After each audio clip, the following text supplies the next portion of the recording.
I love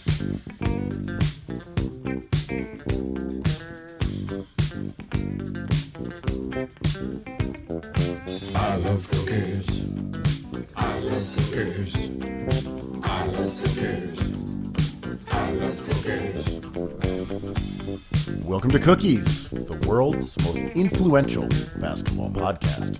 I am Ben Dietrich. Jordan Rodelli is on vacation, but Andrew Kuo does not take one deadline day off. Mr. Kuo, how are you feeling now that the dust has subsided from the NBA's trade deadline?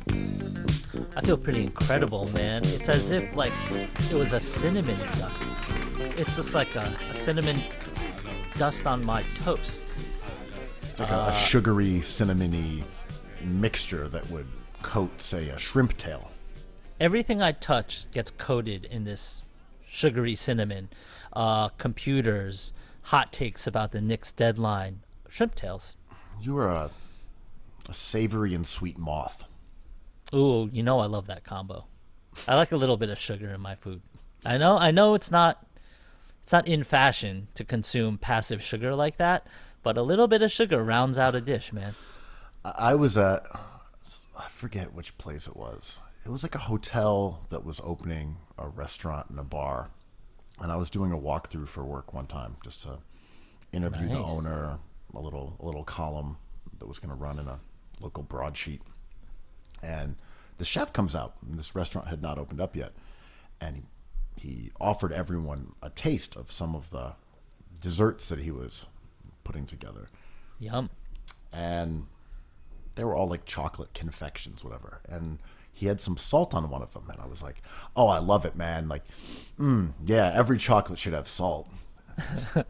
Whatever, I was trying to be nice. Yeah. And I think it's good. We all know that combination, chocolate with some, flaky sea salt. Very nice. A little salt on some mango, some fresh fruit. Yeah, it works. It's like a month or so later, I read a review of the restaurant, and it was like slammed because every dessert was covered with salt. Oh, no. I was like, maybe I gave bad advice. It's like in Seinfeld when they tell their friend to open a restaurant of his native culture and no one goes in except Jerry, and he's like, yeah, maybe you should start serving burgers. And he's like, you're a very bad man. Yeah. So I guess you're the very bad man. I felt like a very bad man when I saw that review. But then again, look, you're the chef, not me. I'm just the guy who says you should put salt on all your desserts. Yeah, I even want to fight the idea that it was actually bad, but the whole idea of salt on sweet stuff is kind of like a Williamsburg hipster kind of affectation, right? It was that era, for sure. This is probably 8-10 years ago. It was very, very Mast Brothers. Yes, so right. a little late for that, but yes, Right. exactly in that era. Yeah, Taxidermy, Ooh. chocolate with Ooh. flakes Freeman's Alley. of salt on it. What else? Probably some things roasted, maybe some bacon. Put an egg on it, that kind of thing. It was exactly that era, yes. Yeah. I like salt in my sweets, but not too much. So shout out to this restaurant critic because it's a fine line. Sometimes I'll get a little salty candy bar as a treat. A little too salty sometimes. Little crunchy little rocks on my candy bar. Not always good. Yeah. Well, anyway, that restaurant did not get a great review, and I am 99.9% sure that it's been closed for 7 years. So my soul is clean. I have a story with a different outcome like that, and a much different story, but it reminded me of, I remember I was recommended this Korean restaurant in the East Village. And it's like, oh, they're like doing ramen. Let's go check it out. And it's before ramen had crept up above Canal Street, above like the noodle shops in Chinatown. It's way back. And it ended up being Momofuku. And I remember Chang in there. He was there cooking. And he was like, you know what? I'm going to close up. So this is kind of like my last hurrah of this menu. But I'm going to try out a bunch of stuff as a, go out with a bang. And he let us try a bunch of stuff. And it was really good. We were like, yo, this is awesome. Why don't you just like do this? The story writes itself, right? And then he does it. He becomes a success. Peter Meehan reviews it, and now he's the most famous chef in the world. But the thing I remember most of that experience from that experience was the music. Indie rock is hell, man. We're talking like the Shins, Death Cab for Cutie, all stuff I love quite a bit. Built to Spill, I was psyched. The ramen was just fine. It's true. The ramen was just okay. And this is the story of Kuomofuku. Kuomofuku, Andrew Kuomofuku, the mayor of New York. We've definitely discussed restaurant playlists. I love it. Indie rock's okay. I definitely now am opposed to the sort of golden age rap playlist.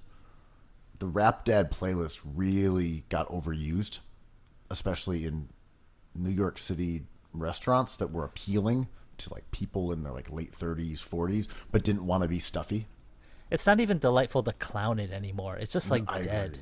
It's Yeah. just dead. And like Carmelini restaurants would always play like his mix. So he has a lot of restaurants, and if you go to different ones, you always hear the same playlist. Yeah. It's like, oh, there's Mos Def, Miss Fat Booty. I- Records I like, records Yeah. I enjoy. But it was odd. You'd be like, oh, we're at the Dutch, and it's like maybe the Dutch was different, but I almost don't think it was. But it was definitely the same one at some of his Italian places, and I think the Dutch, maybe Lafayette. I don't know. All good places, but it was odd that the food would switch, but you were still going to hear Talib Kweli. I had to do playlists for Kenzo for like 4 years. You know, the shop in London mostly. Well, actually, all the Kenzos in wherever, Japan and London and France. So I was hired to do, back in the DJing days, I was hired to do playlists. It was so challenging, man. It was like, well, give us like 14 hours of music 4 times a year. And I was like, yo, after the first year, you're just like going into some deep cuts. At some point, they were like, okay, it can't be recognizable, but it has to be upbeat, you know, to promote a good vibe. But it can't be a song we get sued for playing because we don't have the rights to it. So no one recognizable, preferably no one really singing, and it has to be obscure. I was very challenged, man. I was on some deep cut websites.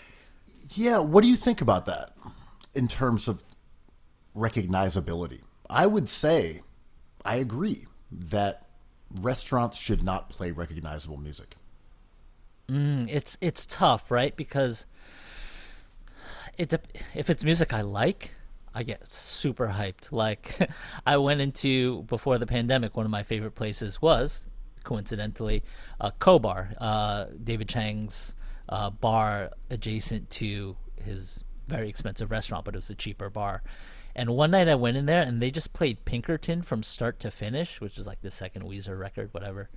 I love that record personally, and I have fond memories of it. It doesn't really hold up, and especially doesn't hold up in 2021 thematically. But I was psyched to hear it, man. And I can tell everyone around me was miserable. My wife was just like, what? Is this the same album? I'm like, oh yeah. So this is the 9th song where he kind of goes into this part. Because it's like a concept album. I just love that record, the sound of it. I miss my youth, man. So if it's the right one, I'm down. Should Italian restaurants play Frank Sinatra? Does that diminish or enhance your experience there? In the love Christmas restaurant of an Italian restaurant. You know me. I want Atlanta to get all the Lou Williams in the league. The Hawks should have New York should have all like the enforcers, all like the Timberland guys, and you know. So an Italian restaurant, like Chinese restaurants, should play Yo-Yo Ma, man. He's a jammer. Like he made people's lives very kind of blessed. That thing that went viral. He played the cello for some people waiting for their vaccinations. It's awesome. Yeah, I want stuff to be kind of like the Simpsons version of itself. Some friends who work in the restaurant industry were telling me a conundrum that happens with music is that people who play music in restaurants kind of want to hear it. So when you raise the volume of music to being audibly recognizable, everyone in the room in a crowded restaurant gets louder. And then you turn the music up again, and then everyone talks louder again. So there's this balance where you end up with a total roaring volume in a room because people want to hear what the music is. So having stuff that's unrecognizable and ambient actually keeps the volume of talking much lower too, and therefore you don't have that sort of like white noise, like din that happens in some restaurants, especially with like hard surfaces or low ceilings or things like that. I mean, I used to do this kind of stuff for a living, which was so weird by accident for like stores and nightclubs and restaurants and like events, like cocktail parties and stuff. And to me, it was just like such a simple equation, right? People were so worried about what I was going to play. I'm like, well, it doesn't matter what I play. You just want me to keep it quiet when people are arriving and then kind of raise the volume when people are getting amped, crank it, and when everyone gets tired, bring it down again. And they're like, exactly. I'm like, it's very easy. I have no ego here. I don't need to be noticed. I just need to get through the night, like a wedding or something. Weddings were very difficult. Yeah. When you were, I mean, you still do them, right? You've done weddings in the last couple of years, pre-pandy. Yeah. Nothing since the pandy, obviously. But before that, I do stuff occasionally. I find it enjoyable once in a while. But you DJ cool weddings, because otherwise they wouldn't be hiring Andrew Quo. A dork. Cool music guy DJ. Right. The only guys who's ever heard of Paul Simon's Graceland. The only DJ. I mean, you wouldn't hire you if you wanted Electric Slide. No. But I did do a Greek wedding a few years ago, and shout out to Stefan from Open Run podcast. And I played some classic Greek jams, which is not something I usually do. I had to download them and figure out how they worked and stuff. But yeah, I mean,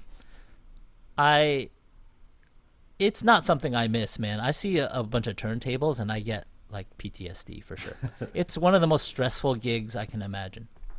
I have never DJ'd a wedding and have never had that goal. It's no fun, but you do it as a favor mostly, or for the money. Sometimes it's really good money, and sometimes they'll like fly you out to somewhere you've never been. I've been to good weddings with good DJs where people were dancing and it wasn't simply like the wedding classics, but it's a rare kind of event that allows for like a DJ to flex and like spin what they really want and what they normally do.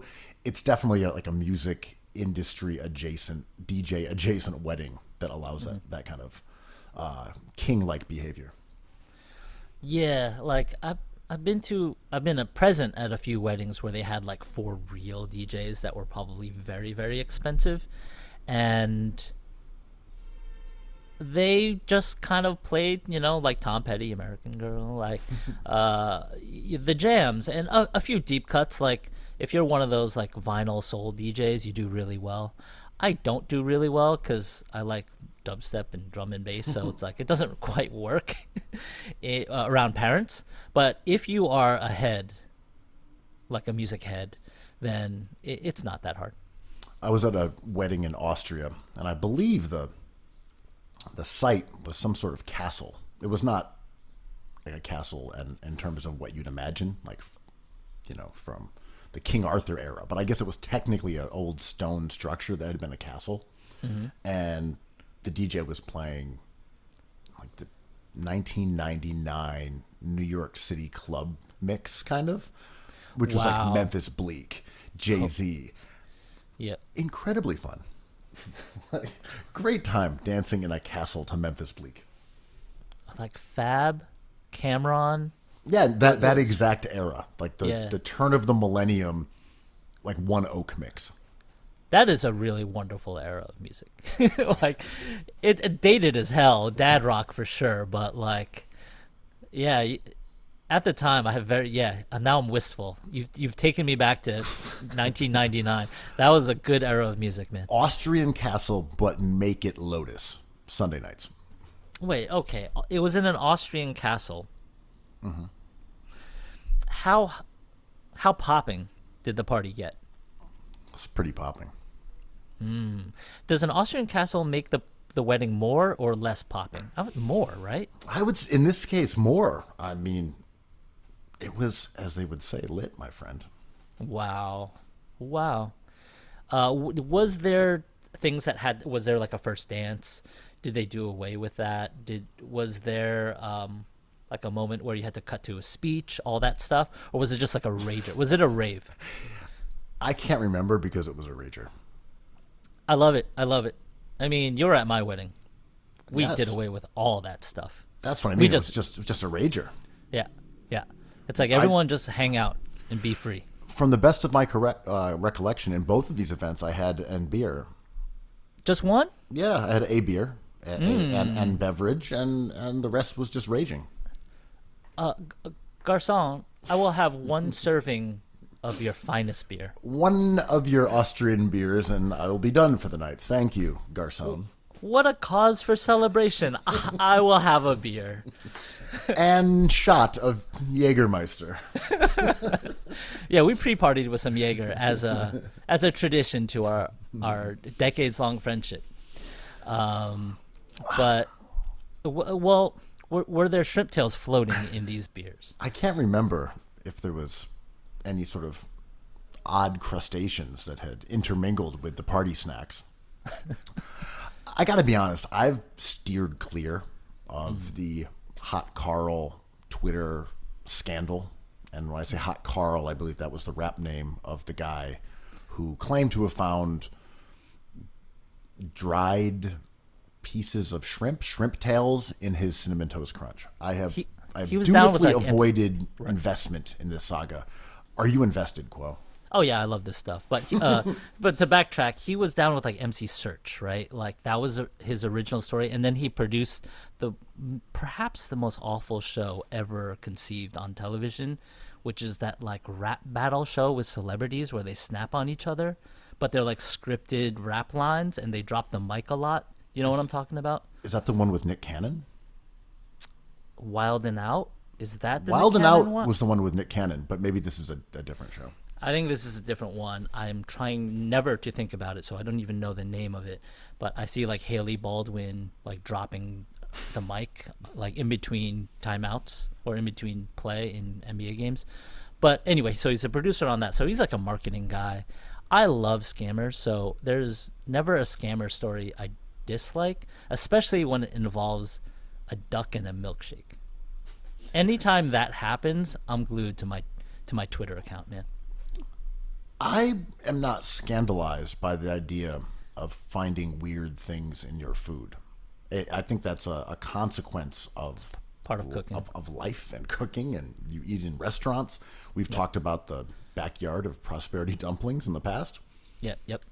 So the fact that it would be a big deal if he found shrimp tails, if that occurred, and he was being honest, would still not be a reason for me to get upset or to care.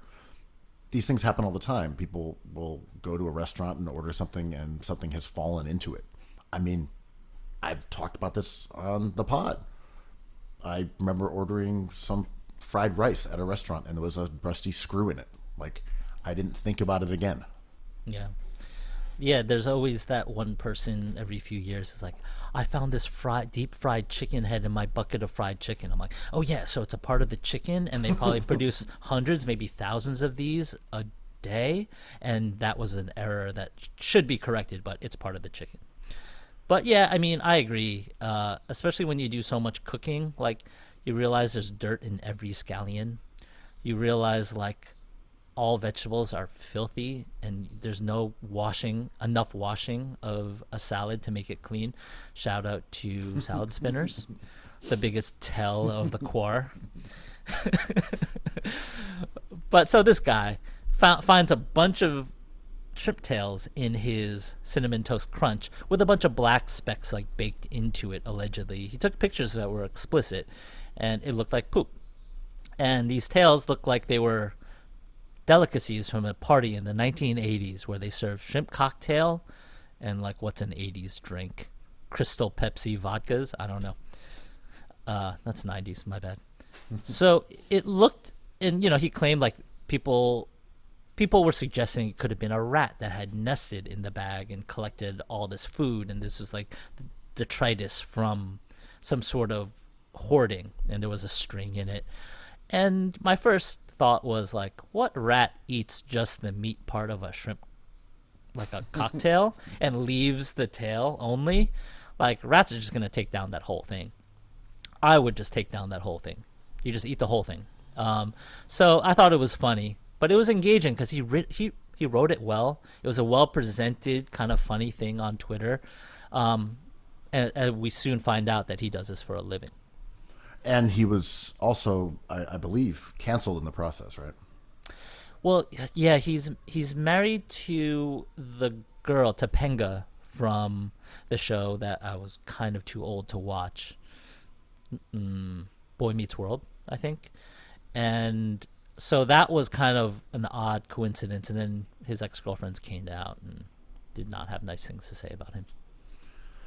So all in all, you are team scammer or team Cinnamon Toast Crunch?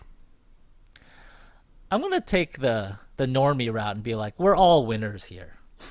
We love a scam gone awry as much as the scam itself. And we love the milkshake duck thing, right? Which is like what the internet's for. I guess the thing with this entire situation is that he could get some clout off of this. He could try to sue them, but then he would have to prove that he didn't tamper with it himself, which how would you prove that? Like there doesn't seem there doesn't seem any resolution here, right? It's like it just fades away and then he goes down as being like the cinnamon toast shrimp guy. Yeah, he said he was taking it to a lab. I didn't follow it past that, but like a lab's going to be like, "Oh, it's a shrimp tail for sure. That's cinnamon and that's sugar." And shout out to, or maybe no shout out to Big Toast or Big Cinnamon, who's hard to take down. They denied it right off the bat. They were like, "We'll give you a voucher for more of our product." That didn't happen on our watch. And they stood their ground, and they're probably going to be proven right. But damn, take a shot at Big Cinnamon. You best not miss.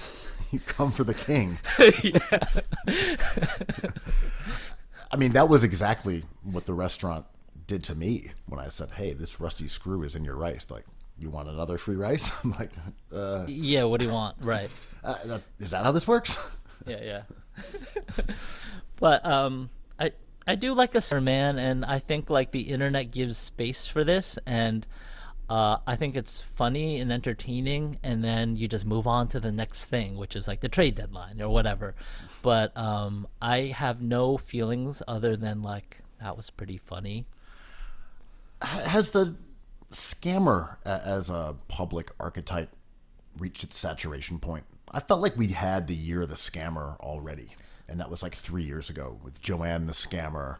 And it was just sort of like the culture of scamming. Or the Quar Pandy scammer, not sure it has the exact same gravitas or the same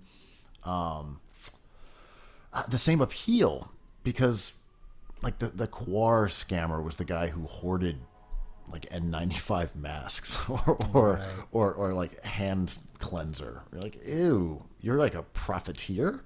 Like Elon Musk as a scammer doesn't have like NFT scamming. There's a different gruesome quality to it now than there was the innocence of Joanne from 2018. I mean, the two things you mentioned, or the NFTs, like that's been going on for decades. It's just like a different thing. I think to your original question, though, I think that we're just getting better scammers because maybe the era of scamming is just scammers that we know we're scamming. Like this Cinnamon Toast Crunch guy is in the rankings of scammers, he would be kind of like in relegation, right? He's not good at it. The good scammers, we don't even know they're scamming us. For example, Twitter doesn't pay us. The NCAA is putting on March Madness, and we're kind of on to them, but we're not really on to Twitter in the same way. Like, I think in 20 years, we're going to look back. It's like, you guys were tweeting like 20 times a day and they weren't paying you? I'm like, yeah, we're just addicted with nothing to gain from it. We've sort of wised up to sites like Yelp. Yeah. But yet Twitter is viewed almost as a public utility. Right? Like the president of the United States is begging to be allowed to supply content to Twitter. But Yelp, we're like, are you kidding me? Yeah. You want me just to review restaurants for your website? Why would I do that? I'm going to tweet that out. I mean, yeah, I hate to be the dad, but like, or the guy, the get off my lawn guy, but people accusing this guy of being a clout demon. I mean, like, we're all on Twitter, like, trying to get those likes, right? Trying to get those fire emojis up in here. I mean, he's certainly a clout demon. Yeah, but I mean, to all some degree, like, we hope to be a clout demon, but in a real way, right? Like, oh, I hope this goes viral. Like, we don't not want to get a few hundred followers, right? Oh, this explains your hot takes. Oh my! I'm never going to have a ton of followers because my takes are terrible, and I'm bad at Twitter. Like, you're good at Twitter. A lot of our friends, like Nomi Fry, Kat Marnell, all of our friends of the pod are all good at Twitter. I am not good, but I love it, so I try. I think you are a tweeter for a certain audience. They appreciate what you bring to the table. I'm very niche. I'm very, very niche. I'm relegated, but I'm happy in my relegation. It's for those of a particular appetite. Listen, I've never lost. I'm a repeat champ. It's just, I'm just alone in my dirty ass room staring at candles. Speaking of you and appetites and crustaceans, I saw on your Twitter account you had posted up a photo of a new place downtown that was called like Crab du Jour. Oh, right. They named it after you, right? I walked by and I was just like, I heard they named a restaurant after Ben. And I looked up and it said Crab du Jour. I'm like, this must be the place. That's the one. Is this another one of those boil spots? It is, man. It looks like some various form of a bucket and some gloves and some dirty ass crustaceans, which are delicious. I love crustaceans for sure. I'm not sure how many of these establishments there are, but if people are unfamiliar, which maybe I'm crab-splaining here, but you order a bunch of crabs, shrimp, etc., and they kind of come in a bucket of what is it even? Is it sauce? Is it broth? Whatever it is, it's cooked in this, and then you're given gloves and you kind of shred them like an animal, and then gorge on them almost by the pound, if I remember correctly. And there's the boil, which I believe has a few of them, and then these are variants on that same theme, correct? Yeah, this originated in Las Vegas, I believe, in the suburbs of Vegas. It was an Asian fusion spot that took seafood far away from the ocean in Vegas. You're in a desert. But they apparently served an amazing version of this. Maybe, like, I heard about this maybe, when Food Network was big and Diners, Drive-Ins, and Dives was at its peak. And what they did was you have options of different spices like garlic, curry, how the degrees of hotness, and then you can choose your seafood. They put it in a bag, they cook it all together, and it comes to your table, and you put on gloves and you go to town, which sounds amazing. And a nice bib. Yeah, it's a whole thing. And it was super popular. And so the boil, I think, opened up in New York maybe 10 years ago. I think there's two, one in the Lower East Side and one in the East, in NYU zones, and maybe another. They're everywhere now. I heard after I posted that photo, someone from Philly was like, yo, there's a couple down here now, Crab du Jours. They know you in Philly, man. I went to the one that's in the Lower East Side, whether it's on Essex Street or wherever it is. I forget. Allen, I don't know. But I went there before. Is it good? It tastes good, but as you said, it's a whole thing, right? Mm-hmm. You're in there with a bib, with a plastic bag full of hot crustaceans. You're wearing gloves. Did it once. Was like, that was cool. I don't think I ever need to experience it again, though. I mean, are you a fan of like a crab boil, like a picnic with like newspapers and like people going to town on some blue crabs, like shells everywhere kind of stuff? I'm good with that. Mm-hmm. I think, I'm into it. But choosing to do it at a sit-down restaurant, dressed up as like Walter White, doesn't have necessarily that same cachet for me. Yeah. But people love it. Yeah. It's popular. They're there. I've been invited to it a couple times and had to demur. No. I am a victim or susceptible to the scourge of boring food. I get bored of food kind of intensely from time to time. whether that be like stuff you order, like American food, Chinese food, Thai food, Indian food. I get extremely like kind of depressed about my food options. So I'm always grateful for wild shit like this. It is a production, and I don't like having diarrhea, and I have a sensitive tummy. Shout out to Paul Pierce. I love every element in those restaurants, and I want to be a part of these parties. I've never been, but if I ever get invited, I will go. I just have a very sensy tummy, but I'm down to get dirty. I'll be honest. I like crabs. I like shrimp. All delicious.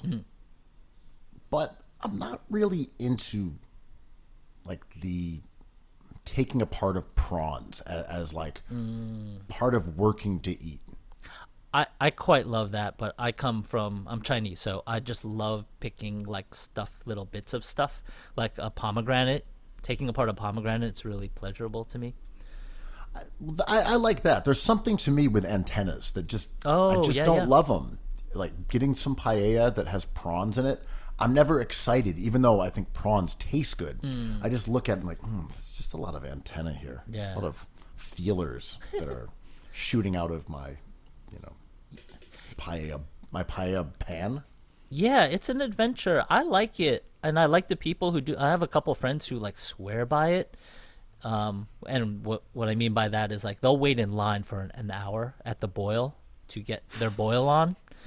And I kind of love. We were walking by one time with my buddy who goes to the boil, and the waiter, or maybe the owner, runs out from the back, and he's like, "Yo, you coming in or what?" And he's like, "Oh, maybe this weekend, but this guy over here is not into it." I'm like, "No, don't shame me. I would try it, but I have a very upset tummy. I was kind of shrinking as the proposition was being handed to me. I like the idea of an important business meeting being conducted at the boil. I would certainly take a date to the boil. As someone who still dates, would you take a first date to the boil? Fuck no. No?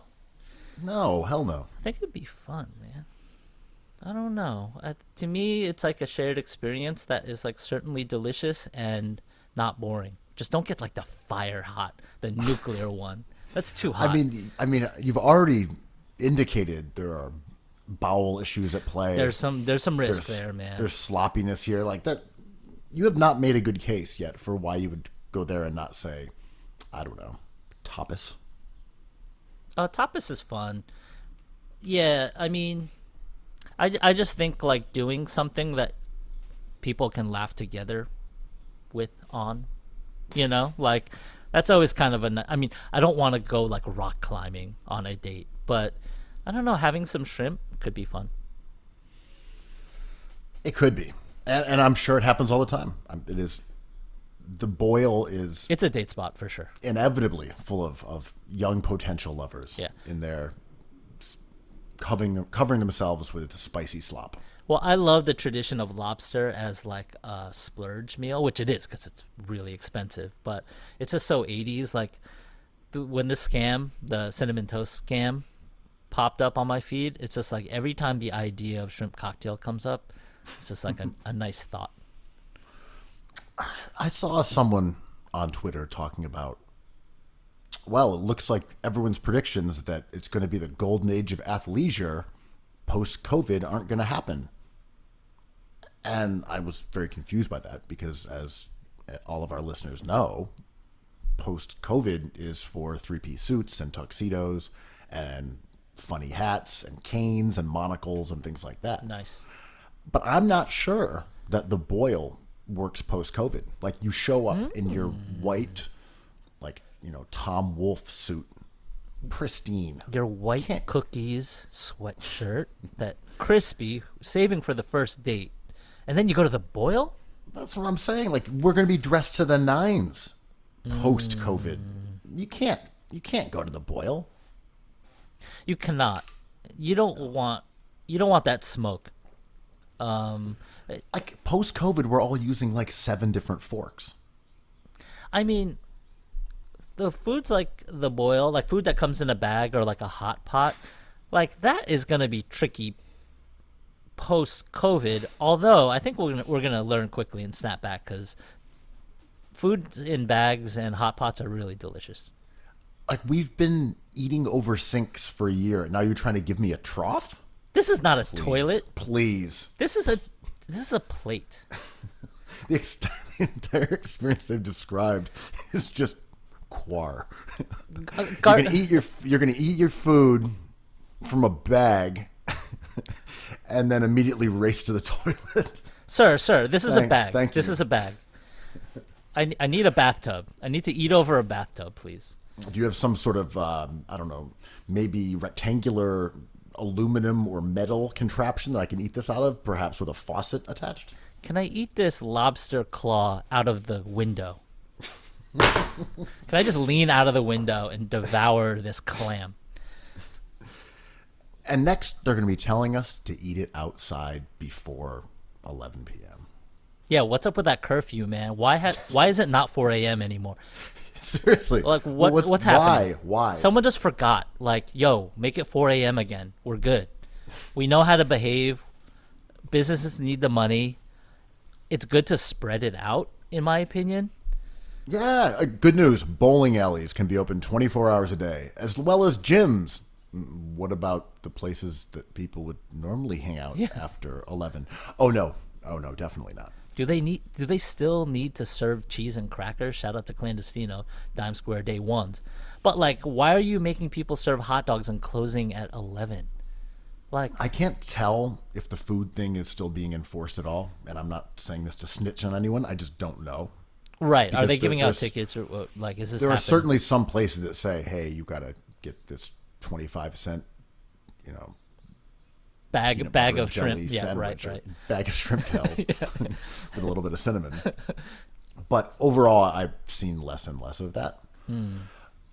But that said, are they going to say in 2 weeks, all right, it's midnight now, and are we just going to go through this gradient of like 12:30, 12:45, 1:15, or do we just say, okay, it's 4 a.m., go back to doing that?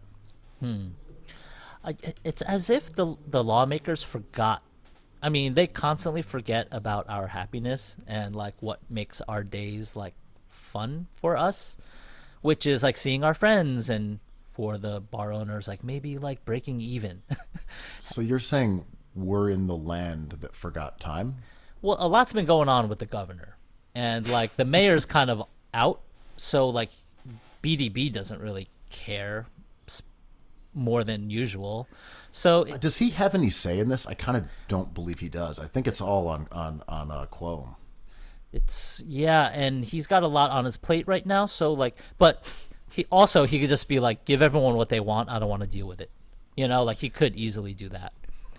But we don't even need to get into why it's weird that they've said, okay, 50% capacity, 75% capacity next time, but you got to clear the place out by 11. I still think it's the same reason as previously, because there was never a real logical component. It just seems like optics, that as long as there's a pandemic, as long as there's people in the hospital, as long as COVID exists, it doesn't look good if people are roaming the streets at 3 a.m. with drinks. Yeah. You just want to be like, okay, we're helping these restaurants stay open, but let's be clear, this is a serious city, and serious cities don't have people roaming the streets in the middle of the night. Yeah, I don't even think it's that kind. It just reads to me as a liability thing, being like, we don't want any lawsuits. And it's sort of like when you go to WebMD and you're like, I have a bit of a headache because I've been drinking all night and I woke up. It's like, you probably are hungover, but you also might have cancer, so go call your doctor immediately. It's just like liability that influences behavior. And that's what it seems like is going on, being like, well, if someone gets sick, we don't want to be like implicated, and by just shutting it all down, no fun for anybody, because there's one of you who's going to ruin it for everyone. The other thing that's strange is that people like restaurants, bars, etc., are right now in the end of March, with the city reopening in many ways, are now building these massive outdoor structures for dining and drinking, which made a ton of sense last year. And I think we all kind of agreed at the time, maybe this is something that New York should really embrace. Going forward, we should use this outdoor space for socializing. But now it's a bit different when vaccinations are ramping up, and we can foresee in a couple months everyone who wants to have the vaccine will have it. And we're like, wait a minute. So how come this restaurant gets to take half of the space outdoors to build a shack? Like, why now? This made sense last year, but right now there doesn't seem to be anything other than it being advantageous for places to just glom up outdoor areas to increase their, ability to seat twice as many patrons or whatever. Yeah. I mean, I'm going to sound so stupid when I say this next sentence, but I love human beings, man. Like, sometimes I go on, like, I still go to Tumblr, but sometimes I go to, like, a website like Tumblr and just search, like, what people do to customize cars. And it's just incredible. Like, someone will just, like, take two cars and weld them together to make, like, a longer car with two, like, front ends. Or someone will cut a pickup truck in half and attach it to another pickup truck to make it taller. And I just think it's amazing what people just automatically decide to do.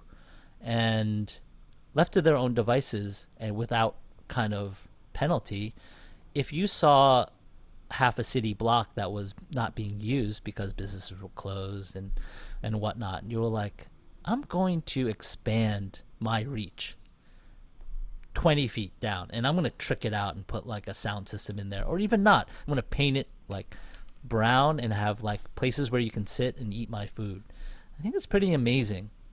Laws will come through and put a kibosh to that, but I love it when people are unrestricted. I like the idea of having more outdoor socializing. I like the idea of using space for things that are not cars, despite having one. And my comments about these outdoor dining spots are not based on the fact that they could easily be small garages to, say, fit a person in Greenpoint's vehicle. That's not what this is about. It really is just the arbitrary nature of places that are able to kind of seize public space and say, this is ours now. Right. If you said, hey, we're going to get rid of all those parking spots and we're just going to put benches, and we're going to put outdoor tables, and we're going to put folding chairs, I'd say amazing. And they did that along Orchard Street and some other places. They got rid of parking spots. They put a sort of boundary there, and then they put tables for people to congregate outside. I think that's cool. I'm all for getting rid of parking spots and using them in a more public way. But letting there be sort of a land grab by restaurants where they just say, hey, I'm going to build a massive structure that goes 3 times the length of my own restaurant because there isn't another eatery next to me. I get it from an economic standpoint. These places have had to go through a lot, and I want them to succeed, and this can help do that. But there is an oddity of just saying, hey, this belongs to us now. This is now private property. It wasn't before. It wasn't yesterday, and now it is. I mean, this is like kind of like the story of the city, right? Like what space belongs to whom. I remember a few years ago there was an ice cream truck war between like two companies, and there was like violence. I believe one falafel guy stabbed another falafel guy a few years ago on the west side where all those clubs used to be because of territory. It is kind of the story of our country, but definitely the story of New York. Like, who's allowed to be where, and does authenticity or play into, your claim to a space? What gives you the right to occupy a place that we either deem as private or public, right? And from what I can tell, because I don't know how these arrangements are made, maybe you just pay the city and say, hey, right. I want to build here. Here's my money for the permit. Yeah. And now you can do it. But there's a place near me where a small spot that does not have much outdoor seating to begin with, is not particularly popular, just built a huge outdoor enclosure. I mean, it's enormous. It takes up literally half the block. But you're doing it now, like when there's vaccinations, when you're going to have capacity. I don't know. I'm not annoyed at the restaurants for doing it. It just seems like a weird way to divvy up public space. Yeah, I understand why restaurants do it. If you're allowed to, I would too. Sure. yeah. I always think that's interesting. Like down here in the Lower East Side, there's on that strip on Orchard, above Dime Square, they call it Bodhiska. Right. There's Dudley's, which is like a popular like frittata type spot, and people love it. And next door, An Choi used to be there, a Vietnamese spot, and they closed down because they didn't make it through COVID. So Dudley's had basically took over the whole block, and it is basically their block now. And they're insanely popular, and I think on the weekends they fill all the seats. Like it's not a problem. And on one hand, I'm like, I hear you. It's just like, why should they get this? Can't you give like last lap, like a few of these zones so they can give it a shot? But on the other hand, I'm like, maybe last lap doesn't want it, and maybe doesn't want it enough. They want it. They're champs of the Cookies Classic, so we know they want it enough. But like Dudley's can use it, and it's something that like I think the restaurants there maybe police among themselves. Again, I'm totally ignorant of how they mete out these areas, but if you were, say, a popular French restaurant on First and First that happens to be in front of a bus stop, it's like a pretty unfair solution to, I guess, reconciling like the financial losses of the last year when you have no outdoor space. But as you said, someone like Dudley says, hey, we get an entire block. That's just ours now. Yeah, and it's hard to celebrate Christmas every day when there's buses zooming by and trash building up next to your table. Street camembert, as they say. But I agree, and this is like the frustrating part of this last year with restaurants in mind. It's like, that location of Lucien is fantastic, and it was so central, and it helped make it kind of like a hub where we all hung out. But now that the streets have become the places where you can put tables, like they don't really have much space. Like there's a bus stop right there, and that street is really busy. Dudley's, on the other hand, I think the city even shut down that block. They put barricades up so they could do like whatever they wanted. And it's much less central. It's more of a destination spot, but they kind of benefited from the space. No, I mean, no restaurants have benefited from any of this, but Right. But some restaurants really suffered for it. Like one of my favorite dim sum spots, Tim Ho Wan in the East Village. I keep on walking by like pining for some dumplings, and they just haven't reopened, and I can only believe that it's because they don't have the sidewalk space. In general, coming out of the pandemic, I felt like there were some opportunities to change New York in better ways, to change America in better ways. And I think some of that is happening, but a lot of it is half steps. And it's a bit discouraging because we saw a lot of the functional downsides of New York, of our country, in such stark relief over the last year. And to see, middling solutions for them like this one and our poor use of public space is kind of discouraging. I had higher hopes for things we could do civically or as a nation it was probably a little pie in the sky, but in the depths of COVID, you hoped for, I think, more highs and more substantial change than we're likely to get, as usual. But this is part of the coming to the realization of that life is not going to look that different as it did before.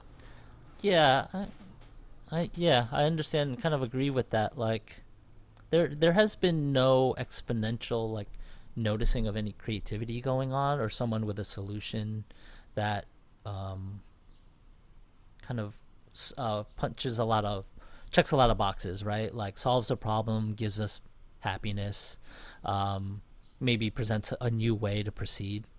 Like there's no rebuild that I think is creative. And I remember us talking about COVID when COVID first dropped, and a little over a year ago, and we were talking a lot about leadership and the idea of sometimes it takes a person to show us what to do. And I think there's leaders everywhere, but with this COVID thing, especially in New York, we've been kind of deprived of a vision. And it's hard when you don't have an audience or power to, and a good idea to make this place better. I mean, not to embark on a conversation about universal health care, but that's just a good example where... Yeah, that was a vision.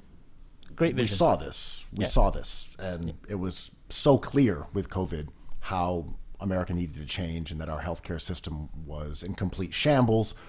And then we said, well, absolutely, COVID testing will be socialized, so to speak, and vaccines, absolutely. That's the state. That's the federal government, sure. And then you can go back to paying your $700 a month for your care that you rarely use because you don't really know how this works, and this whole Byzantine system that we now know and always knew was a complete debacle, but was proven so over the last year. Well, we're just going to go back to that because, hey, we can. And the people who want to go back to that are insisting that be the case. Yeah, and I'm not saying any of this is easy. Biden showed leadership by getting this $1 trillion relief package together. Like, that's difficult, and the people before it did not want to do it. So he did it, and that was cool. But it was a challenge for him, and he barely squeaked by it. And I'm not saying any of this is easy. I don't think someone can swoop down with a vision for New York City and downtown to solve numerous things. But to your original point, I agree. There's been much less of it than I thought there would be. And, part of that optimism was just trying to get through the year and saying, maybe we're dealing with this because there's a light at the end of the tunnel, because real changes will take place. And this is a poor metaphor, but I remember doing a story years ago for a music magazine about someone who had been killed, and the people around them kept saying, there's a reason. This is a reason. There's something here that can be learned, and it was too tragic. There was nothing to be gained. There was no lesson. There was nothing you could glean from this tragedy, but every single person wanted there to be. Oh, yeah, for sure. It's no, this is just some bad shit that happened. We didn't learn anything. And some more bad shit's going to happen, and we'll all grasp for meaning again. That's just how it's going to work. Everyone must have a take. Because that's what we do as human beings. Yeah, and this is why we talk about hoops endlessly, right? Even a pickup game, we have reasons for all these things that have no meaning. Not to get all nicks on you, not to get all nihilist, but some of these things just need to be observed, kind of, and then some things do have meaning for sure. But when Crab du Jour opens up all over the city, maybe it has a lot of meaning. But again, this is the most primal urge of us as sentient beings. We see a star in the sky and we say that's not just a light up there. That, my friend, is Orion's belt. Yo, that's a god that was placed up there, and it's those three right there. That's clearly his loincloth. I obsess over my cats, man. And when I catch my cat glimpsing itself in the mirror, there's nothing going on. They're like, who the fuck is this dude? I'm like, that's you, asshole. And it's like, right. And then they go, your cat is all of us, Quill. No, I mean, human beings are just built different, man. Would you like to search for fragments of meaning in today's NBA trade deadline? Is that something that you would like to do as a form of basketball navel gazing? What a day, man. What a day. What a excitement from the minute I popped out of bed at 6 a.m. I had all my magical objects surrounding me, my Knicks things that I could pray that we get someone like Lonzo Ball to bless MSG. your Latrell Sprewell amulet, your John Stark's talisman. Someone sent me like these Knicks candles, like funeral candles. What do you call those? Like that you get in bodegas. Someone made Knicks versions of those. Oh, a Botanica candle. Mm-hmm. I mean, Good for staring. good for Sarah, but you can't. I believe, therefore, like a tragedy, right? Like every time someone gets hurt or killed around my neighborhood, I see a lot of these candles. But someone sent me a bunch of Knicks ones, and I'm never sure what to do with them.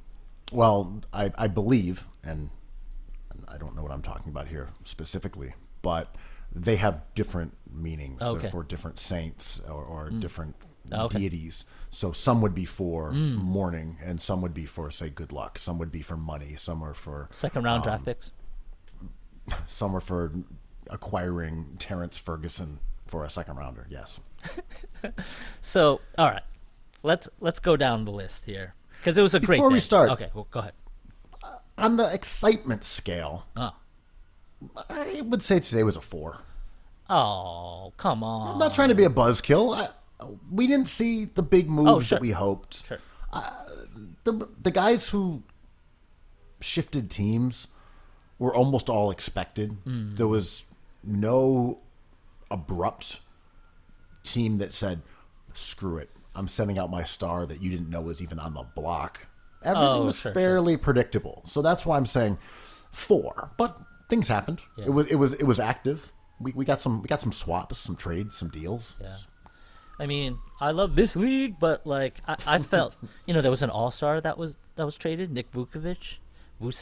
I thought that was pretty unpredictable, but pretty awesome. Wendell Carter, like a lot of young players got moved. I thought, yeah, you're right. Like the big names, like Lonzo Ball did not end up in Philly. We did not get like a what? We didn't even know that guy was available kind of deal. But And a lot of that cooled down over the last few weeks. I mean, we can start by talking about Lowry. He was arguably the biggest name that was projected to be traded and then wasn't. I mean, Vooch at this point is a better player. He is Vooch is a peaking. current All-Star who's basically probably at the end of his prime, and Lowry is 35 as of today. Happy birthday to the thick lord himself. The wagon lives. But we didn't have Levine on the block. We didn't have Beal on the block. We didn't have really any superstars that were moved. So Lowry of the Raptors, he's a unrestricted free agent after the season. And I think he and Masai Ujiri, the general manager of Toronto, had kind of reached an agreement where they were good with him being traded to a contender so that Ujiri could try to get back something for one of the franchise keystones without being forced to just kind of let him walk. So everyone could win here. Lowry could end up on a contender and a better team than Toronto, but the Raptors could get back some picks or young players that they may not be able to secure after the season when Lowry would have to only be dealt via a sign and trade. So that didn't happen. I mean, Masai did really well here. Starting from maybe a month ago, he played all of his hands really well and really simply.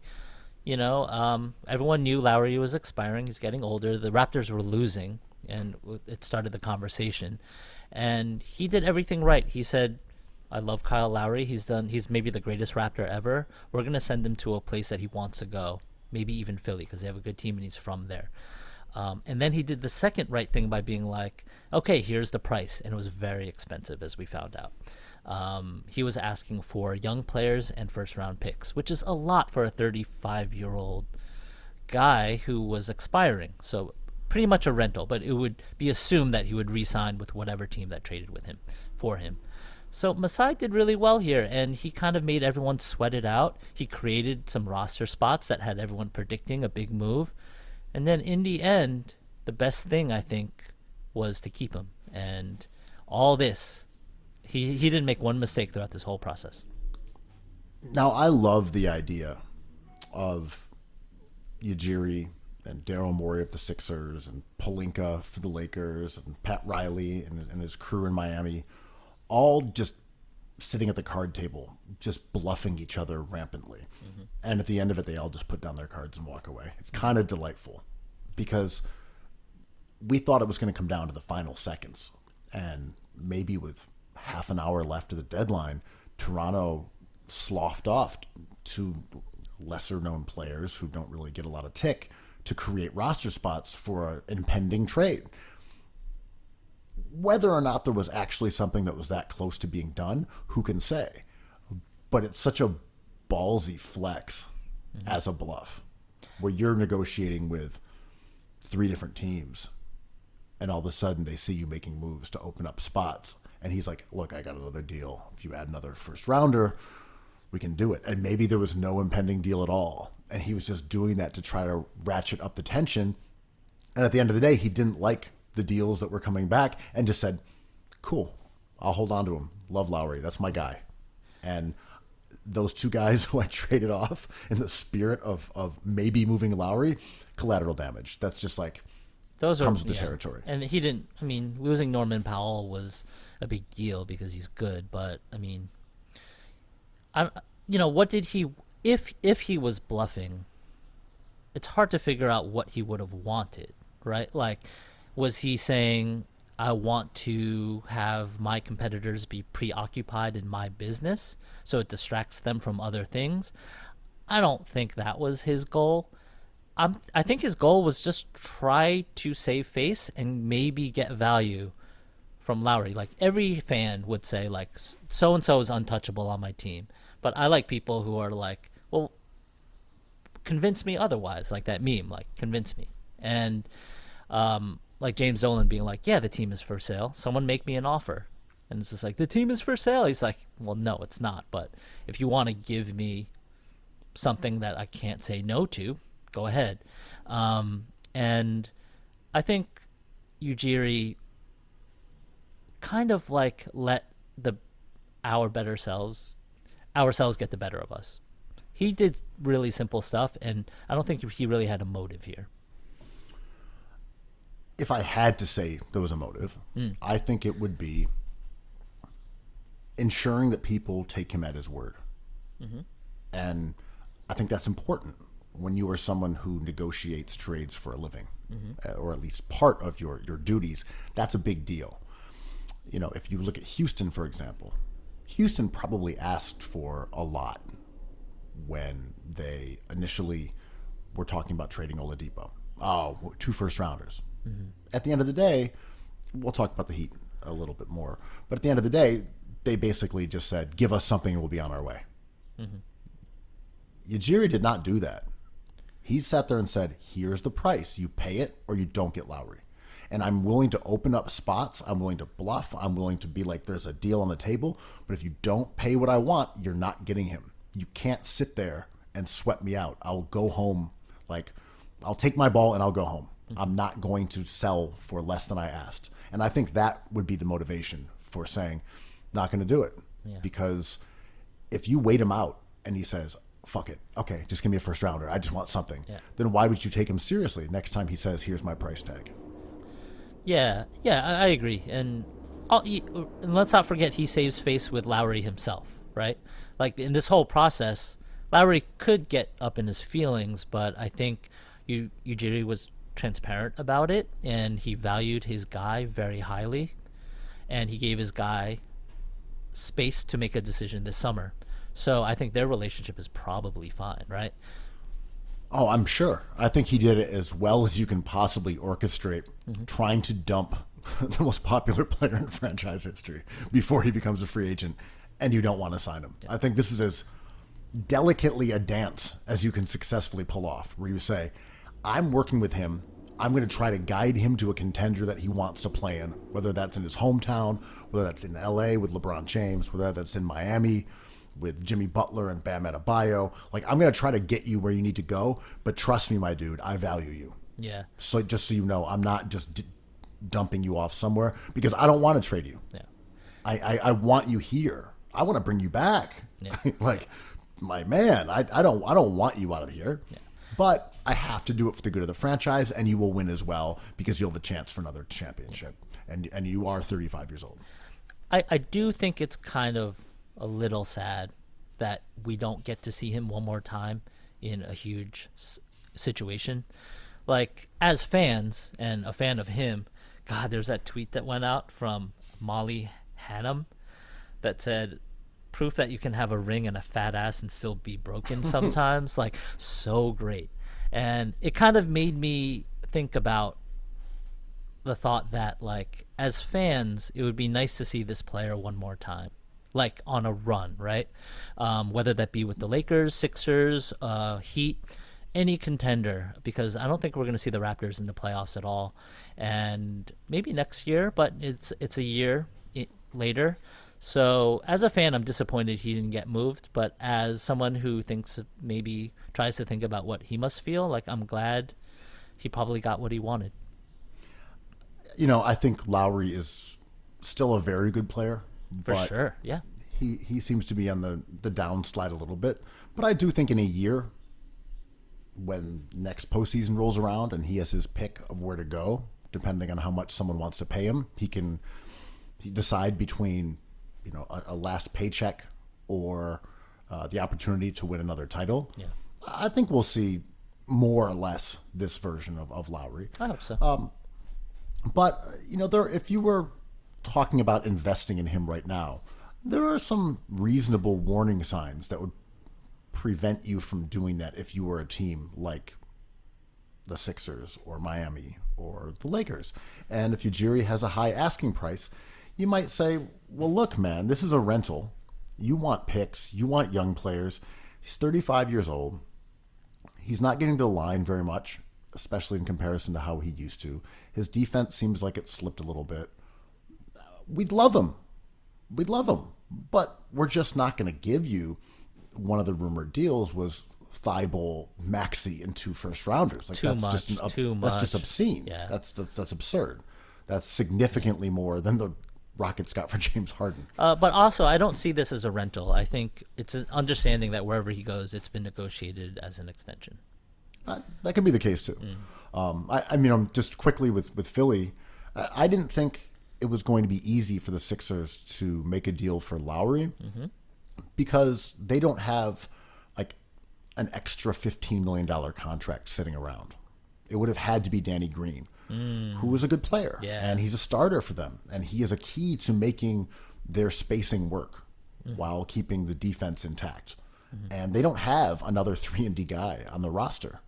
So if Philly was going to trade and give up the kind of assets that Ujiri was demanding and have to give up a starter just to make the money work, the price seems like it was always going to be prohibitive, at least to me.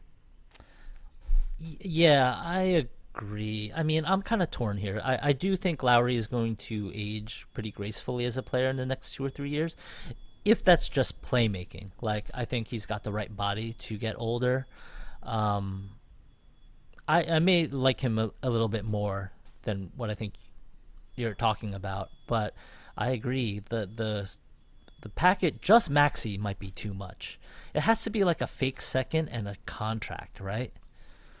Look, if it was Maxey or a first rounder or even a protected first and Maxey, That's again, a lot. I'm being generous. Yeah. Even if it was just that, the fact that Philly would have had to give up Danny Green, a starter on that team, it really makes it tough to both satisfy what Masai wants back for Lowry to make it worth it from his side, and to make your roster like sculpted in a way that remains a contender.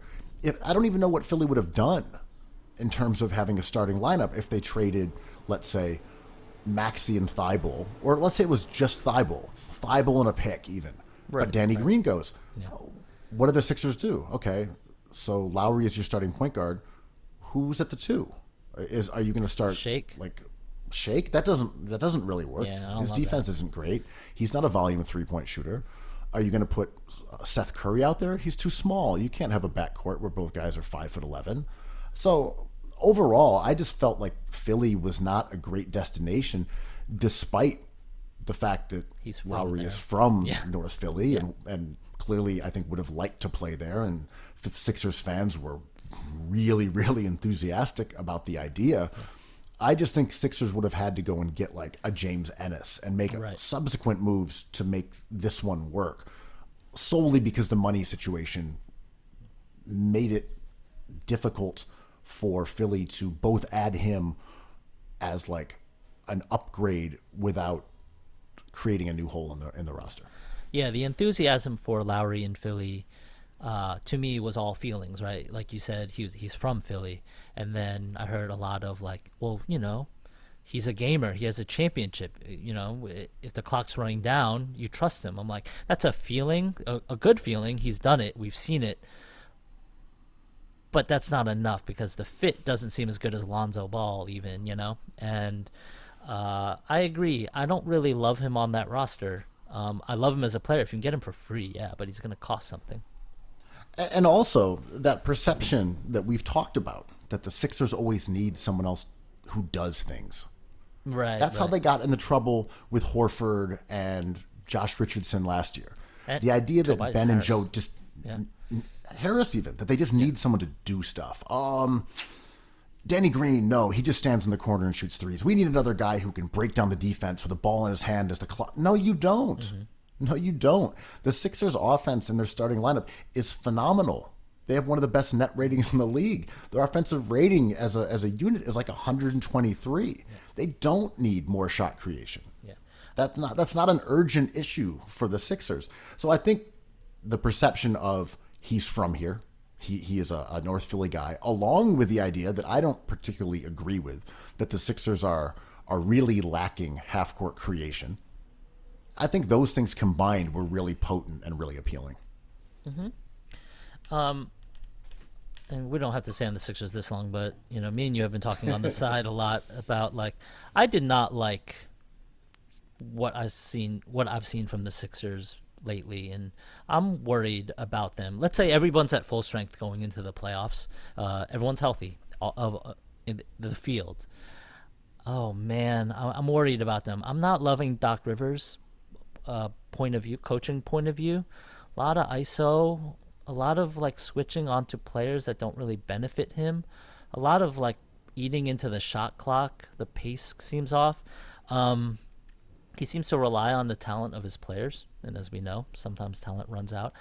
I'm worried a little bit, and I have them a full thought after the Bucks and the Nets. I'm not sure how you'd put them after the Bucks. That doesn't make sense to me. Sure. I mean, we've always differed on the Bucks, but I've always loved the Bucks. But I'm just worried because I was waiting for today to have this conversation because I thought they'd make a move, and they did acquire. Let's talk about George Hill, who has been a good player before. He's many injuries removed from that season, but he's still a nice player. He seems more like a culture get than anything, right? Like, people really love him in the NBA. I think he's exactly the right kind of boring guy that Philly needs. And I know this runs counter to the exact ideas that I've just been describing, that they need a guy who can break someone down off the dribble, create in the half court. They need a guy who can knock down some threes and defend and make smart decisions. And that's why Danny Green has been effective. And I think with George Hill, assuming he comes back from his hand injury all right, you have a guy who can replace Seth Curry, who still gives you good shooting, but is not a defensive liability because of his size. Yeah. And I think Hill was a good pickup. He's deeply boring. He's a good player. Good player, and to me, he fits exactly the criteria that the Sixers needed when they added guys like Green and Curry. Is like a two-way player who can shoot and doesn't do much else. And I'm all on board with that. And I felt like adding a 3-and-D guy was pretty crucial to the Sixers in terms of what could they add that would help the team. Do you another consider rotational him 3-and-D? Yeah.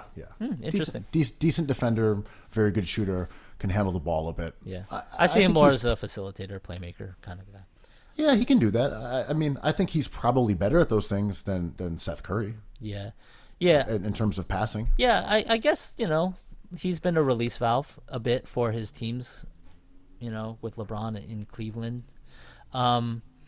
You guys didn't get a doofus There was no doofus to be had. B-ball Paul is, Bijalica, I thought was a doofus that could have been had for. They didn't get turns him. out to be a second round pick or something. I thought he would have been nice, but Yeah. all in all, just to address quickly the concerns about Doc Rivers, I'm with you on that. I have grown wary of Doc Rivers' rotations. I do think by the time the playoffs roll around, you're going to have Ben, Joe, and Tobias playing such a lion's share of the minutes that those bench groups hopefully will be minimized in terms of their impact on the game. But one thing that I thought was fairly funny today was that Tony Bradley has given the Sixers good minutes, and we've celebrated him as an offensive rebounding king. The Zaire Smith Hall, Tony Bradley. He shot 80% since Embiid went down. He's given them good minutes, but it felt very Moneyball when Doc would just not play lineups that had B-ball Paul as a stretch big or Simmons at center. And Murray's like, oh, word? Okay. All right. You insist on starting Tony Bradley? Guess what? You can't anymore, man. And then he traded their other big too. So it felt like a funny flex with Morey dealing off the Sixers' third and fourth string center and replacing them with no big men at all. Where he's like, cool, you can now play Mike Scott or you can play B-ball Paul. Those are your options, Doc. So I thought there was a little gamesmanship even within the Sixers front office that in some ways addressed those concerns that I think you and I are both kind of talking about when it comes to Rivers, like conservatism. And what you described is literally a plot in Moneyball that they picked out from the movie. And it's true. It's interesting to hear Morey talk glowingly about Doc Rivers, and Doc Rivers is like a genius with the media. I think he handles it like no other coach. But on the court, I just wonder if he's stuck in his ways, maybe, and he's had stars before. He coached Chris Paul, like a coach himself. So and those were his formative years as a coach. He comes from Garden enforcement pedigree. So, I've just been disappointed in the way they've handled the Knicks and the last game, I forget, the Warriors.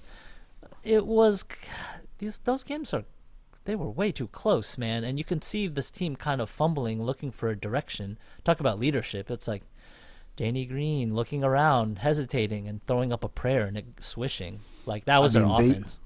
I was going to say, they beat Golden State in a narrow margin. They beat the Knicks with some very lucky shots from Danny Green. The Knicks had them.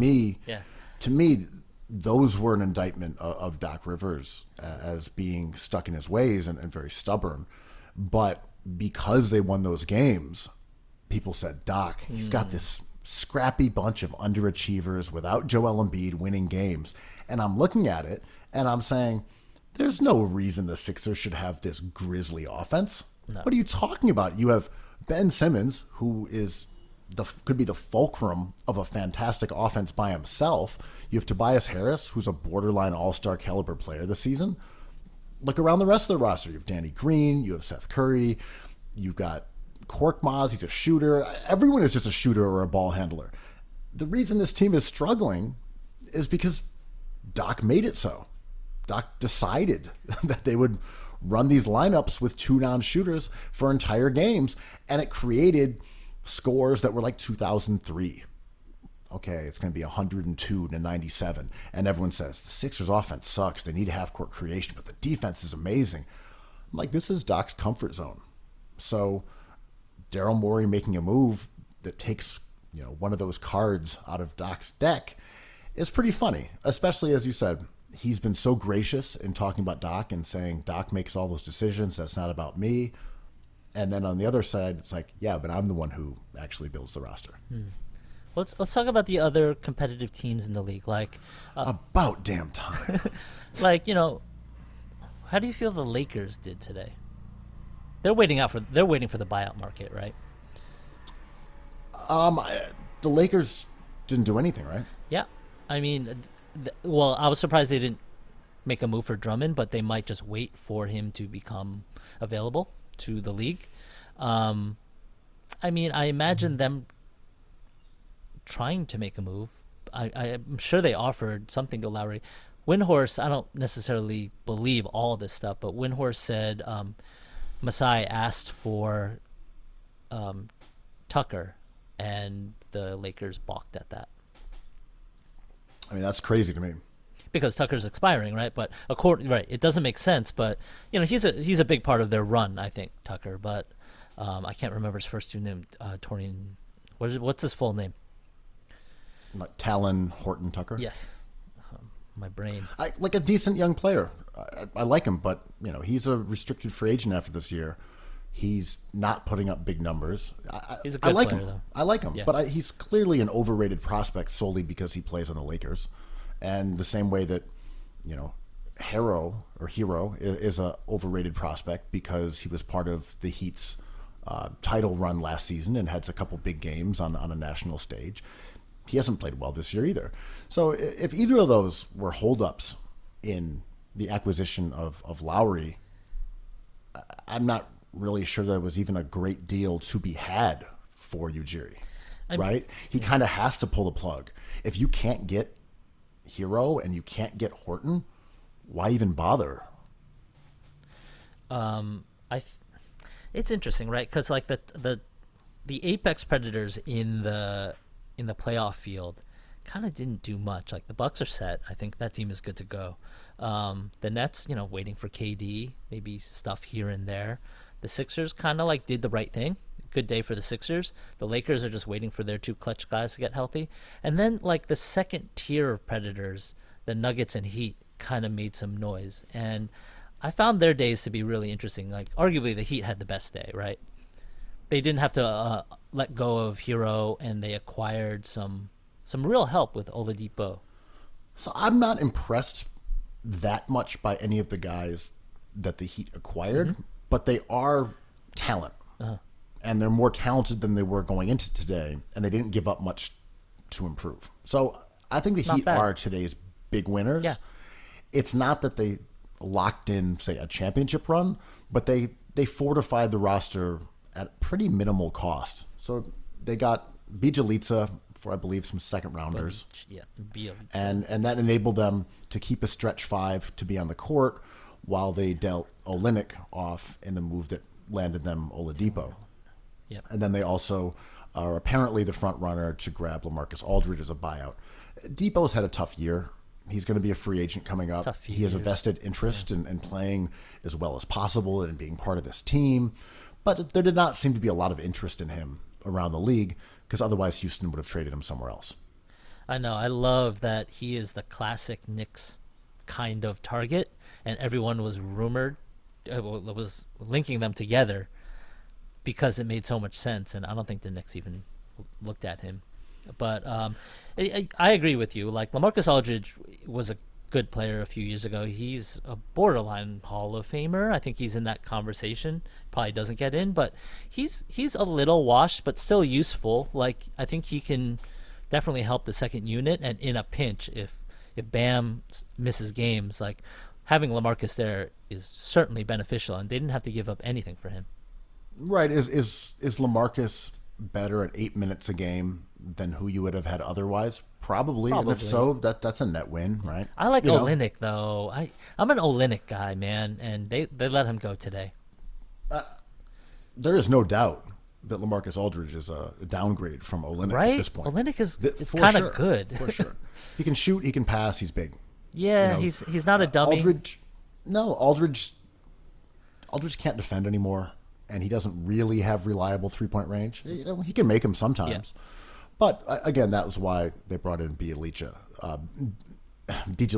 to take those minutes that Olynyk probably would have had. Yeah. But Oladipo, I have mixed feelings about. He's tough. I really like him as a player. He does not look the same as pre-injury, and maybe that's just part of the recovery process. Maybe that 1 year when he was amazing was kind of a fluke. I don't know. He was a highly touted draft pick, though, so it makes me think that season was more his character than his injured seasons. The only reason I'm somewhat skeptical is because, I don't know that he's like that good of a three-point shooter. the years when he made the All-Star team, one of them, he was slightly above average. For his career, he's below average. He's been really lousy this year. I don't know. Again, he's only 28 years old. He's coming off of injuries. He's going to be in a position where he's not going to be necessarily, the primary offensive threat. I like him as a pickup for the Heat, just to be clear. I like it. I'm just saying I don't know if he's going to matter. Are you as skeptical of his rhythm and blues music? Have you heard his album? His music, I have no skepticism towards. Oh, yeah. Nice. It warms the soul and it changed my life. Big hat energy for him. Lots of hats, right? Miami is really cornering the market on hat guys. Is he a hat guy or not? He's definitely a hat guy. Oh, for sure. Butler's a hat guy for sure. Iguodala's a hat guy. Oh, my God. They're just full of hats. Maybe that's why they had to let go of Olynyk. Just didn't fit that mold. He's like, look, this is a man bun. It's kind of a hair hat. I'm like, not good enough, my guy. It's so funny, right? Like, I say the Heat had the best day, and if the Knicks were in the talk of succeeding in the playoffs and they added these exact players, I'd be like, like, okay, that's fine. We got some guys. I think the Heat's day is only as good as the fact that they didn't give up too much, but Olynyk might sneakily be kind of important, and they gave up Avery Bradley too. Yeah. I don't really love him as a player, but I'm a wing defender. Yeah. Iguodala's pretty washed. They lost Crowder. Remains to be seen on Miami, man. Losing Crowder was a big deal, and I thought Olynyk was the closest thing to that. I agree. The winners, but potential losers, the Miami Heat. That's real day one energy. Like, is Tyler Hero ruining this franchise? I feel like they have championships slipping through their fingers, and it's because of that big Tyler Hero energy. If he was the reason they didn't get Lowry, and he's the reason that they didn't get James Harden, what? Yeah, like what? I mean, it might be the reason they didn't get those two players, right? him. Yeah, like being stuck on him. Tyler? Yeah. That guy? That's the reason you didn't trade for James Harden or Kyle Lowry? Yeah, this dude? Huh. Okay. And like that guy, the white guy with the scowl? Huh. I mean, RJ Barrett is kind of better than him at this point. And like you said, Hero had amazing moments in the playoffs when we were all watching with nothing. Do you even watch the games, bro? We definitely watch those Hero games, and that is like a lasting memory we have of him. But his season has been like RJ Barrett light. Yeah, he can score some points. He passes a little bit, turns the ball over a decent amount. Doesn't shoot particularly well. He has not shot well at all this year, and maybe that's a fluke, but he's a nice player. I'm saying, like, it's good to prioritize him, but it costs you, like, maybe a championship, right? I mean, this is kind of what you could talk about with the Celtics, right? Mm-hmm. That the Celtics had good prospects. They had a lot of draft picks, and they never really pulled the trigger to go and get a James Harden or a Paul George. And to be honest, they didn't even really give up prospects when they got Kyrie, just because the Cavs were also a championship contender at that time and weren't interested in draft picks or young guys in that same regard. And now you see that the guys that Boston hitched their wagon to maybe aren't good enough to lead you all the way because they aren't quite on that level of the stars that you were reluctant to trade for. And I know there's a lot of moving parts here, especially with Boston being burned by Kyrie leaving. You know, that makes you hesitant to say, let's give up one of our gems for an Anthony Davis or for a James Harden. But you also see what happens. Sometimes these guys don't pan out as being like the kind of player like that you world would eaters. envisioned. Yeah. You know, but just quickly about Boston, they were rumored to be involved with acquiring Aaron Gordon, And there's a lot of jokes about Danny Ainge not being able to pull the trigger, being super close, Yo, almost there. That Woj dig on yesterday's show with Lowe kind of went under the radar a bit. The interns caught it, thankfully. Less gruel for them, certainly. But essentially, Woj was like, no one takes Danny Ainge seriously because all he does is poke and prod and gets your like feeling on things and doesn't follow through, which is interesting because like Daryl Morey was on a pod, a non-basketball pod, and he was talking about like whatever science and philosophy and stuff. But he talked about his trading strategy, which I loved quite a bit, and I'm a fan of his, obviously. But he said he tells his trading partners everything that he's thinking, being like, I like this guy. This is not a secret. He's the one I'm looking for because he prioritizes getting things done over tricking somebody. And I think that's like a cool life lesson. But Danny Ainge seems to be the opposite. He is a gaslighter. He's a ghoster. He has a toxic deadline behavior. What? I love that he was so close to getting Vooch or Aaron Gordon or whoever, and then he ghosted. You know? Yeah. The toxic masculinity, man. Listen, But anyway, he invites you to get some shrimps. There's a bag of crustaceans that shows up to your table. You laugh over it. Oh, the head fall off. Look at this weird dangling antennae. And then nothing for weeks. Just nothing. You don't hear from him. He doesn't call. When he sees you, he doesn't even look in your direction. Did we not share a lobster together? I thought we had a trade for Aaron Gordon. I'm sorry. What's your name again? Wow. Ghosted by Ainge.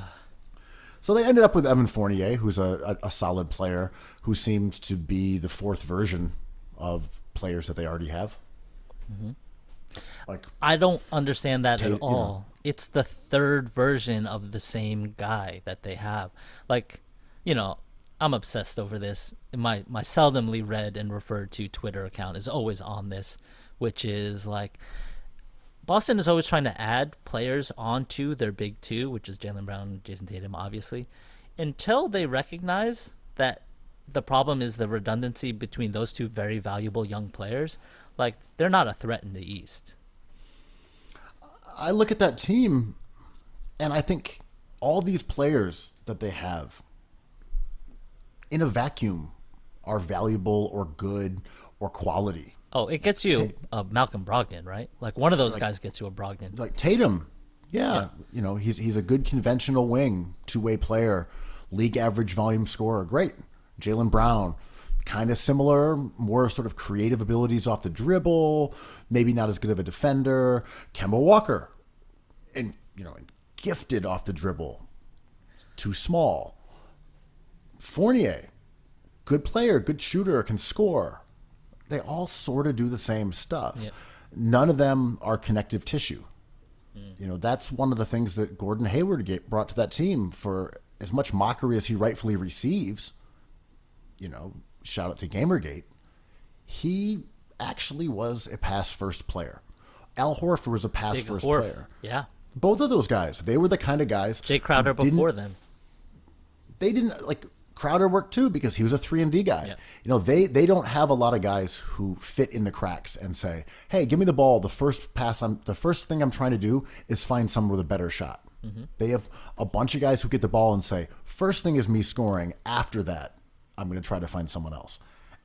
Those are all valuable things to have. Mm-hmm. But as you said, it's just redundancy. Yeah. And I think Fournier was a good pickup for a pretty low price. Mm-hmm.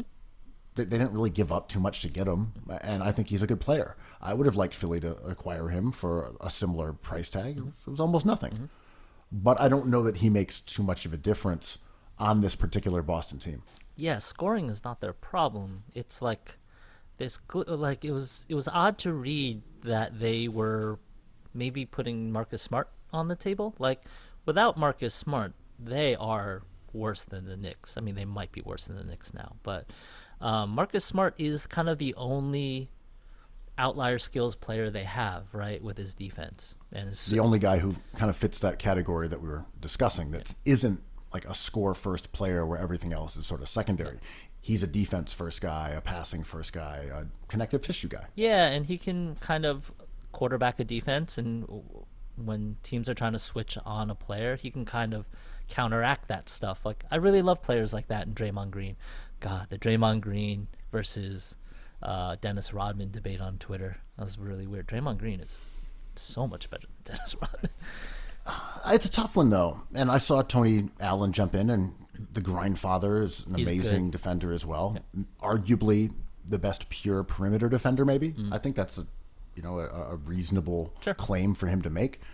But what's also interesting about all these three players that we're talking about, all amongst the GOAT defenders, For sure. and especially in terms of escaping the tyranny of rim protection.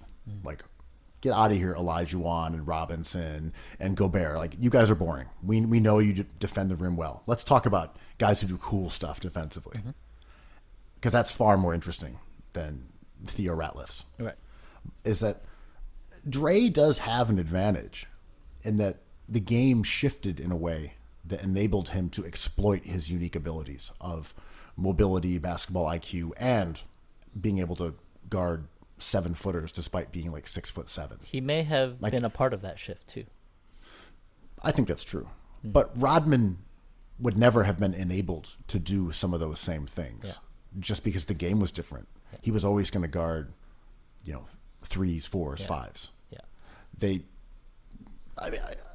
I'm with you on Dre. I think Dre has a very strong argument that he is the best defensive player of all time. Yeah, I agree. But it is in part because the game is different now than For it sure. was in 1996. For sure. In that ISO stew of the Rodman era, like, it's his defensive rebound numbers are super impressive, and he prioritized them, and the dude was a beast. I love Dennis Rodman. He was one of my favorite players to follow. He was so dramatic. That dude was like a walking Entertainment Tonight story. But I don't really prioritize defensive rebounds as much anymore.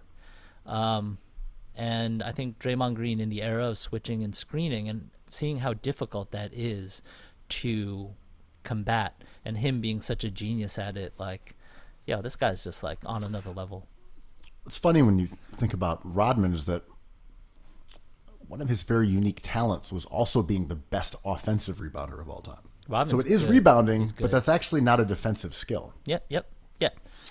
And another part of this is that in the case of Draymond, we definitely give him credit, even if it's inadvertent, for being a great passer and for being a brilliant offensive player and someone who could not only be your best defensive player, but be a Point guard. offensive playmaker. I think he was, top 10 in the league in assists, and you could have him bring the ball up the court after a rebound, kick the ball to a wing, sprint over, set a screen, have Curry come off that hit of 3 while he's diving to the basket, get the ball, kick it to the corner.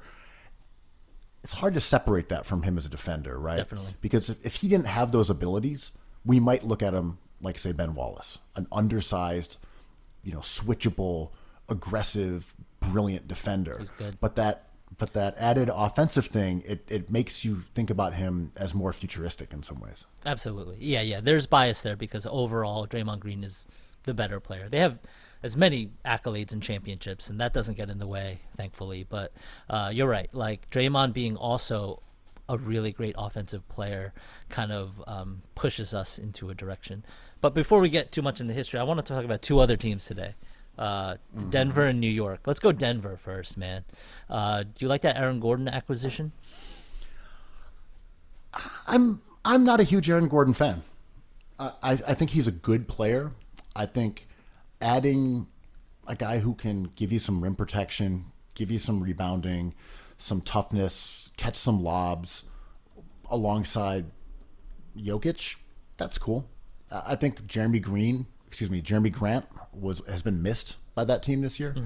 And he solves some of those same kind of, dilemmas that have made the Nuggets, mostly reliant on Jokic entirely. Like, that team is just sort of Jokic with some Murray. And I think adding Gordon as your third or fourth best player, I like it in that way. I think it's the right expectation for him, if that makes sense. Yeah, I'm with you on Gordon. I think he's a top like 60 to 80 player. I think he really benefited from like one of the most memorable slam dunk competitions, two of them ever. That's why I think every middle tier player should do it. It really helps your stock, and you have nothing to lose. We just forget about the ones who didn't do well. But I'm not as I think he went to the perfect place, and I he's been passing more a bit recently, so he's kind of changed his game. He watched Vucevic become like basically an all NBA player on his watch, where it should have been him taking those shots and having that usage. So that was kind of a hindrance to him in Orlando. He also didn't necessarily play with a point guard. He never had like a Robin or a Batman. So his Orlando time was kind of murky. I love him in Denver because, like you said, Jokic is the utility, the Swiss Army knife of that team. He does everything. To me, he's a runaway MVP. And having Gordon as what we talked about the Celtics need as this glue guy is really important, kind of replacing like the Mason Plumlee role, right? Yeah, I agree. And one thing about Gordon is that he's been a part of very good defenses in Orlando. That you know he's not like a terrible defensive player. That he can help you on that end. Not bad. And Denver has not been a good defensive team this year. Yeah, so, true. you know, Gordon giving you some rebounding, Gordon giving you some rim protection, some toughness, some size on the interior. Again, I think he is in the right role as being like your third best player. And if someone wanted to say, well, no, their third best player is Michael Porter, like, okay, maybe so. Yeah. But I think that's about where Gordon should be. Debatably the third best player or fourth best player on a contender. I don't think he pushes them over, you know, any precipice where you say, wow, they're favorites now. Yeah. But he makes them better. Yeah, it's how I feel about Portland getting Norman Powell, another scoring guard. It makes them better. Denver and Portland got better. Are they more interesting? Not really, right? Like, they didn't become intriguing teams by any means. I think Gordon's dunking ability makes him fun. He's an upgrade over JaMychal Green. He's pretty good. Yeah, he's nice. I think saying he's roughly somewhere between top 50 and top 75, depending on what you value out of his skills, is probably about right. Yeah. Sure. Yeah. I like it. I don't think they gave up too much for him. And just before we are done with trade stuff, Orlando's other guy that, as we mentioned before, Vooch going to Chicago, I think that's fun too. And I really like Chicago not being a seller on Zach LaVine and saying, you know what? Too. Yeah. We're not going to win a title. We don't really have the foundation of a title team, but we're into this. Yeah. And for all the talk about always blowing it up, we don't want to get stuck in limbo. I respect teams who say, we've sucked for a while, man. You know what? We like Zach LaVine. He's cool. He's having a good year. Vooch is a good player. Let's put these guys on a squad together. Let's take a run at the second round. It should not be shamed. We should not mock teams for saying we want to win some games and that would be fun, because that's cool. Yeah, you know how I feel about respectability. I think losing teams are also fun. The hope of them getting better is fun. I've loved. I agree. I'm saying it's all forever. fun. Yeah, I'm saying it's all fun. But being mediocre with fun players when you haven't been good in a while can be fun too. Look at the Knicks. Yeah, the only difference with Chicago is they got an all NBA player. Like Vucevic, I think should be more in MVP talks. The Magic weren't good, so that's a weird metric that disqualifies him. But to me, like, he's having one of the great seasons this year among the field, and it's not like they added Oladipo. They added a guy peaking, and LaVine is also peaking, also an all-star, and inexplicably, the Chicago Bulls have missed on so many draft picks.